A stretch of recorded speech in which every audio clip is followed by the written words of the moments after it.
Hello, good people. Welcome to Zip Tips, and this is Zip. And on this channel, this is where we talk about crypto, mindset, and creating a community that resonates together so we can spend the rest of our days together on the greatest beaches of the world. I hope everyone's doing fantastic on this first day of February. We got a good show today that I want to bring and talk to everyone about. Again, before we get started, just remember, everyone be safe, avoid the scammers, the banners at the bottom there, stay safe, keep your assets secure on hardware or software wallets, keep them off the exchanges so we can all make it across the finish line together. And that's what it's about. This is a journey that we're doing together and trying to keep everyone updated on the latest and greatest news that's out there and just things to be aware of. So today we're going to discuss and dispel some XRP Fud that's out there and make sure everyone's paying attention. There's so much incorrect information that gets dropped out there on the interwebs, on the YouTubes and whatnot. And again, I want you to be confident with what you hold. I am a utility maxi. I do not just hold XRP, but I hold all ISO or a lot of ISO 222 coins. If this is your first time to the channel, some of those are displayed right now on your screen. But again, the financial system is changing, and in my belief, it's going to be driven by utility tokens. And we will get into that. But yes, we'll dispel some XRP FUD. We're going to discuss a macro view of what is actually happening in crypto so you can see the big picture and where we're going in the coming 3, 6 months, a year to 2 years out. Big picture. And then we're going to talk about SBI and Ripple, and hold on to the end because we're also going to look at XDC's big picture. So the theme of the show today is really macro and having that long-term understanding, the big picture of why you're holding what you're holding and where we're going into the future. But again, let's jump right into it and let's discuss some market news. And the markets right now are down a little bit. If you're following the markets, and again, I've said this before, I don't pay too much attention to the markets. I know what I hold and I'm holding long term, but they are down. And some of the impact of that is what we're going to get into and why, but has to do probably with some of the things going on within the current administration, and the markets react to everything, right? Including tariffs and such. But they are down today, February 1st. And we see Bitcoin at about 101,000, XRP at 293 at the time of this recording, and so forth and so on. Pretty much all red except for SHX is showing a little green right now on the 1 hour. But again, it's a long-term mark and we know where we're going. And we did have the high closeout for XRP, the first monthly candle above $3 as we closed out January 31st yesterday. So that's extremely positive news. We've never seen that before. I think it was right at about $3.03 to be exact. And again, that was the monthly close for XRP. So again, making higher highs as we go along. And it's just going to get more dramatic as we step through the new regulation and the administration and everything that is going on from a worldwide purview of in crypto. So the FUD, and I'm sure maybe some of you have seen this, and if not, if you're new to crypto, this is really what this is for you guys and girls out there to ensure don't get caught up in FUD. Make sure you evaluate anything that is dropped, including from myself. Do your own research. Nothing we say is financial advice on this channel. But again, do your research. This came out, I think it was yesterday. But again, Wendy O, she's a big YouTuber out there. I think she's at about 500,000 folks and such on her YouTube channel. Has a large following on X. But again, came out and with this headline, XRP Ledger clawback goes live and a boost for Ripple USD trading. And basically the comment was XRPL is no longer decentralized. Absolutely false. absolutely untrue. And again, this is the kind of FUD that comes out that disheartens folks that are new to the market, that maybe have not been here for many, many years. So let's get into this. We had Matt Hamilton basically come right back at, and many other folks combat this and go, you're absolutely wrong.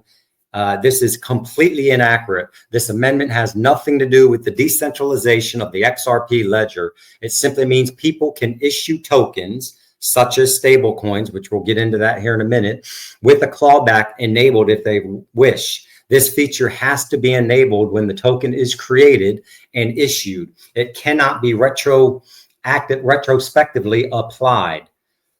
You would have to explicitly consent to this when that token is created and brought on to the XRPL ledger. This is not much different to the clawback function that USDT has had for the past decade on Bitcoin. So again, when these things drop for inexperienced investors in this market, it may scare you, and you may automatically, because of that, and then you see the market in red, you may sell your positions that you've already bought into if you DCA'd, dollar cost averaged in at a lower mark. Do not do that. Research before making any moves. Do not be emotional in this market.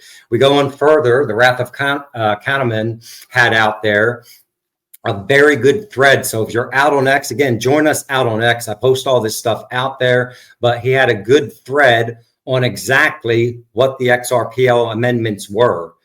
XLS 39 was the first amendment. It allows issuers to create tokens with a built-in clawback function. Note, this must be set when issued. It cannot be applied retroactively.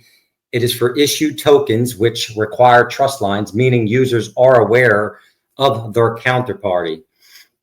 The reason really why this is in place is in order to, because of stablecoin regulation and the rules that must be adhered to, this has to be part of the XRPL. So again, it does not centralize the XRPL ledger. And he says it right here again for DeFi. It's a key. FIs, especially tokenized assets like stablecoins, these are centralized, not XRPL. Again, because of the regulations. So just wanted to dispel that FUD. Make sure you understand what is going on out there, and don't make an emotional decision and lose your position and opportunity that's going to be coming to us very shortly in the future. All right, now we're going to kind of transition into more of a macro view of the assets that we own, to include XRP, HBAR, XDC, SHX, the big picture for crypto and where we're going. So that'll be the theme going into the rest of this conversation that I'm having with you today. So something that happened a couple of weeks ago, one of the things that's kind of triggering the larger macro view of what is going on in the United States is we basically pulled out of the withdrawal from the NGFS, or Network of Central Banks Supervisors for Greening the Financial System. This is basically has to do with the Paris Accord and Trump pulling out of that because he's putting America first, and he believes it does us absolutely zero good, and it is a waste of funding and money. Again, not getting political, but this is something that is triggering some of the current of where we are going in crypto as well. Again, it's a big part of the picture in the financial system. You folks have an opportunity to own part of the future financial system, and that is exactly what you have when you own XRP and some of these other ISO 222 tokens that are out there. It is the transformation of the archaic system and modernization of the financial system that is occurring right before our eyes. And we see that going on all over the place, to include in Europe. And this video we're getting ready to watch from the World Economic Forum again is from the Franklin Templeton spokesperson. But we're going to listen to what she says here, and it kind of paints the picture of where we're going. And that's what I want to enforce again in today's video. As part of the other things going on, we know that our administration in America is fully behind crypto. However, not fully behind a CBDC in America. Other countries, other locations, as such as Europe, they are pushing for more of a CBDC. As we spoke to earlier this week, Christine Lagarde basically came out and said that they would not have a Bitcoin reserve in the EU. And she speculated that the Czech Republic was going to do the same thing, but they countered and raised on that one and basically came back out and said they would be looking at a Bitcoin reserve independently for their country. But again, the EU construct is looking at more of a central a CBDC, if you would, for them. In America, absolutely not. The president's EU stated as much when he came out with the crypto EU. We are not looking for a CBDC. He is pushing for your own sovereignty, if you would, your own ability to own crypto and custody it yourself, and the banks, which we'll talk about here in a minute, also to be able to custody our coins, and we will have the opportunity in the future to work with the banks. They will not control our coins. We will work in conjunction with them, and that's part of this financial change. I think tomorrow on my live, we're going to have a deeper dive discussion on the actual banking implementation and the rollback of SAB 121, because there's still confusion out there. And one of my videos, it's the most comments I've ever gotten, and just confusion on actually what the banks are going to be doing and why it actually will be beneficial for us will be the discussion tomorrow on the live. So tune in tomorrow. I believe that'll be early in the morning, probably around 9 a.m. Central Standard Time. If not, then it'll be later in the evening.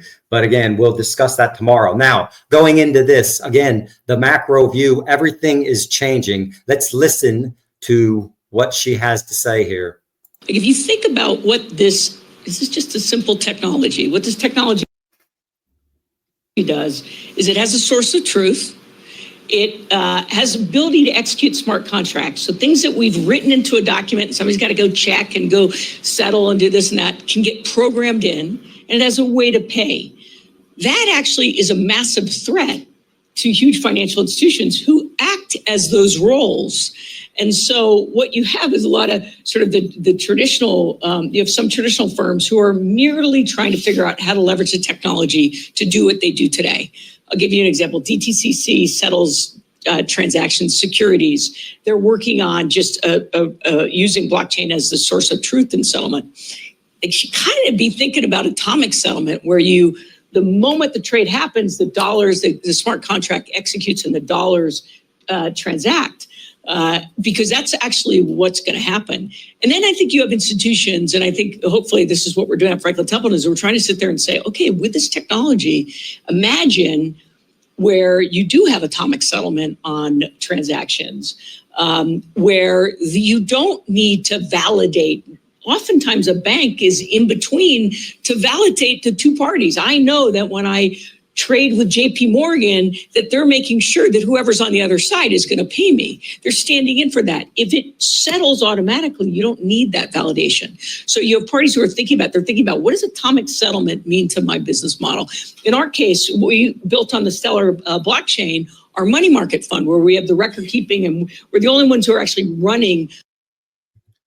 Again, the environment and the institutional grade finance system is changing to become more efficient. She speaks to atomic settlement, instant settlement of our funds, so that big corporations and businesses do not have to wait 3 to 4 days for a transfer of funds for contracts to be written. This is all coming in the very near future. And absolutely exciting. But again, it's really the macro view is a big update to the banking infrastructure and the system. Charles Cardano, again, let's listen to this and why some of this is going on with the industry and how much money is coming in, will be coming in to this crypto environment, and why the bags that you hold today are more precious than you understand, and why, again, you don't want to be fudded out and sell out of any of your positions yet. The industry is going to grow from about $3 trillion conservatively to 10 to 20 trillion, according to a lot of different industry insiders like Citigroup and Chase and others over the next 10 years, principally because the next value flow is going to be things like intellectual property, real estate, tokenized securities, all kinds of things like that.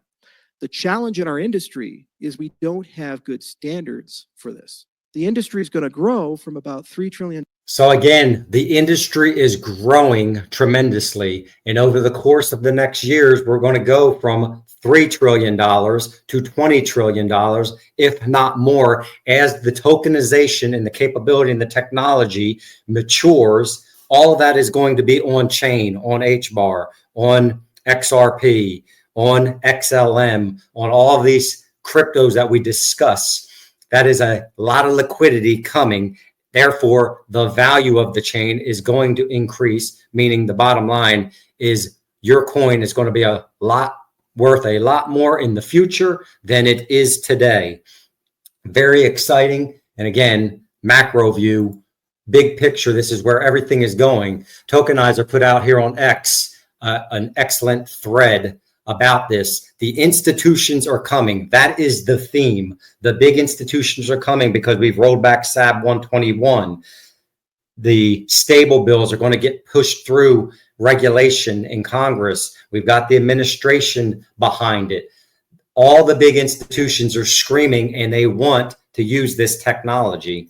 Large scale entities from the world of finance are gradually stepping into this space. Month after month, there's a new announcement, and they've been coming out at rapid speed, whether it's an asset management giants like BlackRock and Fidelity bringing tokenized assets onto networks like Ondo and Hedera. Again, payment giant innovations involving leading digital asset payment networks fit for the future, such as Ripple and Stellar, all the way to industry standards being adopted in the wake of blockchain adoption with examples like Quant and XDC. And again, we are just at the very, very early onset of all of this modification and this change that is going on. And we know that Larry Fink was out at Davos screaming that he wants tokenization and he wants it now because they understand it. They have all changed their minds, or at least the words that are coming out of their mouths now are all positive on this digital technology that is right before us. And this picture kind of shows it's like an iceberg, right? We don't see, most folks don't see what's going on underneath the iceberg and how big it actually is. We have the institutions up here, but below that is all the technology that we are invested in. And it is absolutely huge and going to change and revolutionize our capabilities as retail investors as the institutions buy into all this and change and implement everything with DLT. Uphold out there. Just a curious question that they put out there. Will banks drive the next crypto boom, or is it just talk? In my humble opinion, it is not just talk. They are absolutely going to drive more value on chain, along with the ETFs that are coming. Greatest time to be alive. Absolutely. If you are holding some of these precious assets that we have, the availability, we got in early before the institutions and we front ran them. Now we just have to make sure that we hold on to our assets and we exit in a laddered approach so we can collect the profits. And again, I'm going to make another video on that as well. SBI, again, macro view as far as what is coming. This is very interesting, and like to take a listen to what the SBI CEO is saying about Ripple and XRP. Take a listen to this and actually, look at the bottom there. 何週間かで裁判所の結論が出ると彼は考えてるみたいです。結論が出て、リップルの XRP がコインだということになると、これは大変な値段になると思います。我々 He thinks it's going to be very expensive. Remember, SBI, and we're going to show a picture here in a minute, they hold a lot of XRP. They were one of the first big investors with Ripple back in, I believe it was 2016. So they have been around through the evolution of what is going on, and they are huge over in Japan. 外部の筆頭株主ですから、まあ大変なキャピタルゲイン、売ればキャピタルゲインでリアライズされますけど、売れなくても相当なものになるだろうというふうに評価上ですね、思ってます。多分結論がポジティブに出ればすぐに。So again, because of what they own and how much XRP he's talking about, if they were to sell it, it would be realized as a capital gains invest at that point. But if they're holding it, how much it is actually going to be worth and how big it's going to be for SBI. Let's look to see what's been going on since President Trump was elected in November. We can see here in this picture the Bitcoin growth and where it was, and it's kind of leveled off after Donald Trump's election. And look at SBI's XRP exposure and where it's going. Absolutely big macro picture with SBI and what's going on. And if you have not, or if you have time, you haven't read some of the documentation, if you go out to Chad Steingraber's X post, or just Google SBI report, there is a ton of information in this SBI report, all reflective around Ripple, XRP, and some of the other strategies and partnerships that they have in crypto. I'd recommend highly, if you have time, go out there and take a look at this, and it will absolutely fire you up and give you confidence so you understand what you own and where this market is going. Big news. And here's Charles Hoskinson again. Let's listen to what he's got to say. February is going to be a very crazy month. We got some stuff going on. Can't talk about it now, but you're going to see. It's going to be fun. February is going to be a crazy month. And in this first day of February, he is stating specifically because of what is going on in Cardano, we can expect a lot of information coming out. We know now that the Plowman's fork has taken effect. So if you're an ADA holder, again, please go out, check your staking. If you're staking ADA, I would recommend that because it's passive income that you can collect. But there's a couple things that you need to do. I put a video out a few weeks ago on this Plowman fork. But again, exciting news for us as ADA holders and what's to come in February. Drop them in the comments. Let me know what you think's coming in February.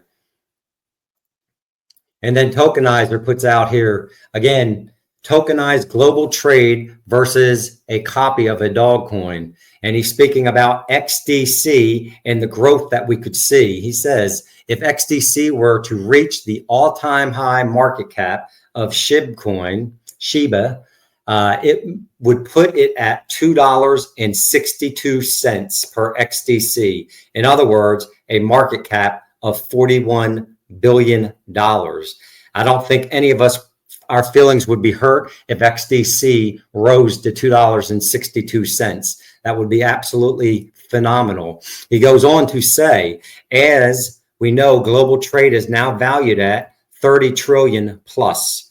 And I think it's a lot more than 30 trillion. I've put videos out there on that. But do we expect XDC to capture all that? No, absolutely. As I always say, it's not going to be a one winner take all environment. There are going to be multiple winners out there. But he put in here, we've gone from number 120 to 69. I'm not sure where we sit today, but 69 as far as ranking on coin market cap. Because XDC is absolutely growing, and their project and who they have partnerships with, and a lot of the news and the videos that I put out recently with Brazil, the subnetting capability, absolutely a great project. And if you haven't taken a look at it, you might want to evaluate it and see if it's not something you want to hold in your portfolio of crypto. Again, when industry adoption truly takes over and utility begins flowing, you won't recognize this as the same XDC. And it's coming, folks. All things are changing. So again, keep your mindset on lock. Make sure you understand what you hold. Do not get fudded out of the market because of dips or what the market is doing. If it's in the red, that's an opportunity for you to own more of the future financial system, DCAN, on the dips, and know what you hold. And don't get fudded out because of bad information that's being put out there from individuals that maybe do not understand XRP. But with that, I hope you enjoyed the content today. We're going to be putting more content out as much as possible to keep us enthused and to continue to build the channel, the community, and just have a fantastic rest of your weekend, and be safe, be encouraged. And with that, Zip is out.